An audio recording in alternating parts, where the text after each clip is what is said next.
പുതിയ കളർ സെറ്റും ഡ്രോയിങ് ബുക്കും കിട്ടിയിട്ട് അതൊന്ന് പരീക്ഷിച്ച് നോക്കണ്ടേ? എന്ത് ചെയ്യാമെന്ന് ആലോചിച്ചപ്പോഴാണ് സിമ്പിൾസൊക്കെ യൂസ് ചെയ്ത് ഐശ്വര്യമായിട്ടൊരു ഗണപതിയെ വരയ്ക്കാമെന്ന് മനസ്സിൽ വന്നത്.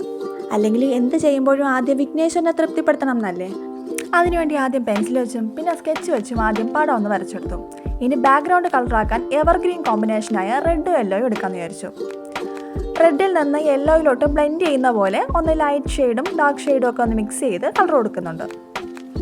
വാട്ടർ ബേസ്ഡ് കളറാണ് ഉപയോഗിക്കുന്നതെന്നുണ്ടെങ്കിൽ സ്കെച്ച് വെച്ച് വരയ്ക്കാതിരിക്കുന്നതായിരിക്കും നല്ലത്. ഞാനത് ഓർമ്മിച്ചില്ല, അങ്ങ് വരച്ചു പോയി.